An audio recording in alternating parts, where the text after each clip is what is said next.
আসসালামু আলাইকুম সবাইকে সকলকে স্বাগত জানাচ্ছি আমার একটা কলিজা কাপার ব্লগে। কলিজা কাপার ব্লগ এই জন্য বললাম কারণ হচ্ছে যে আমার বড় বোনের পছন্দের কফি মাগটা আমি ভেঙে ফেলি। এমন না যে আমি ইচ্ছা করে ভাঙছি, একদম হুট করে আমার বইয়ের বাড়ি খেয়ে এটা পড়ে ভেঙে যায়। মানে আমি নিজেই অবিশ্বাস্য ছিল যে আমি ভেঙে ফেলছি সিরিয়াসলি, মানে যেটা আমি আশাও করি না এমন কিছু আমাকে দ্বারা হবে। মানে আমি আমার বড় বোনকে ভূতের মতো ভয় পাই, মানে ওরে আমি এত ভয় পাই যেটা বলার মতো না। ওর সাথে আমি ঝগড়া করি, তর্ক করি, সবকিছু করি, বাট বড় বোন হিসেবে যতটুকু সম্মান, যতটুকু ভয় পাওয়া আমার উচিত, সেমটা আমার ওর ক্ষেত্রে রয়েছে। মানে বাঘের মতো ভয় পাই যেটা বলতে গেলে। তো আমি এটা ভাঙার পর এমন না যে আমি ইচ্ছা করে ভাঙছি, বাট আমার প্রচন্ড গিল্ট কাজ করতেছিল, আমার অনেক খারাপ লাগতেছিল, অনেক ইমোশনাল কাজ করতেছিল যে আমার বোনের শখের একটা জিনিস আমি কিভাবে ভাঙা ফেললাম বা কি আসবে। ভাঙতে দেরি, ঘরটা ঝাড়ু দিলাম, এটা নিয়ে ময়লায় ফালালাম, বেরোয় দেখি আব্বু আসতেছে। আব্বু বললো কই যাও? আমি বললাম আপুর মগ ভেঙে ফেলছি, এখন আমি কিনতে যাইতেছি। তো আব্বু বললো দাঁড়াও আমি তোমার সাথে যাইতেছি। এরপর আমরা বাপ বেটি একসাথে রিক্সা করে চলে গেলাম তালতলা মার্কেটের 3 নাম্বার গেটে। এরপর চলে গেলাম 1299। এখান থেকে আমরা সব মগ টক পারচেস করি। তো সেখানে গিয়ে সঙ্গে সঙ্গে আমি কফি মাগের যে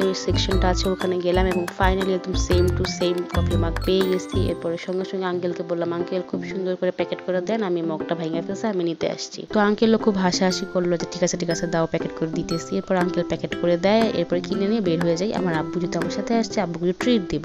এন্ড আমি যে বললাম না আমার ব্যাগে সবসময় আমি আমার পছন্দের মতন হেয়ার ক্লিপ লাগাই ঘুরে, আমার অনেক ভালো লাগে বিকজ আমার চুল অনেক বড়, মাশাআল্লাহ মাশাআল্লাহ মাশাআল্লাহ। দ্যাটস ওয়াই চুলে খোপাতে ক্লিপ টিপ বাঁধলে ভাঙা যায়, দ্যাটস ওয়াই আমি ব্যাগের সাথে ডিজাইন করি। তো এরপর আব্বুকে বেলপুরি খাওয়াইলাম। আমি ভয়ে কাতর যে যদি বড় আপু ঘুমের থেকে উঠা যায় আর জানতে পারে ওর মগ আমি ভাঙছি, আমি মনে করেন যে শেষ। ওই ভয়ে আমার আর কিছু গলা দিয়ে নামতেছিল না। আব্বু বারবার বললো কফি তুমি খাও। বললাম যে না আব্বু আমি খাবো না, তুমি খাও। এরপরে আমরা হাঁটতে চলে আসি, কজ কোনো রিক্সা পাইতেছিলাম না। তো আমি আর আমার বাবা, মানে আমি আর আমার আব্বা হাঁটতে চলে আসি বাসায়। বাসায় আসার আগে আমার মার জন্য এটা আইসক্রিম, এটা আমার মার সবচেয়ে পছন্দের একটা আইসক্রিম। বাসায় আসার পরে সবকিছু খুলে দেখতেছিলাম কফি মাগটা পুরো পারফেক্ট কিনা, দেখতে পুরোপুরি সেম কিনা, সবকিছু মিলাইয়া টিলাইয়া রাইখা দিছি আগের জায়গায়। এরপরে আমার বোন উঠছে, মনে করেন যে এবারের মতো আমি বাইচা গেছি। মানে ও আমার বকা না দিলেও ও অনেক কষ্ট পাইতো, কারণ এটা ওর অনেক শখের একটা মগ। ও অনেকদিন ঘুরে এটা কিনছে, প্রতিদিন সকাল এটা দিয়ে কফি খায়, রাতের বেলা চা খায়। সো ওর শখের জিনিস ভাঙলে ওর কাছে অনেক কষ্ট লাগতো এবং ভাঙার পরে আমার কাছে অনেক কষ্ট লাগছে। যাই হোক, কারা কারা আমার মতো তাদের বড় ভাই বোনকে বাঘের মতো ভয় পান সেটা কিন্তু কমেন্টস করে জানাতে ভুলবেন না। হ্যাঁ, বড় বোন ভাই বোনকে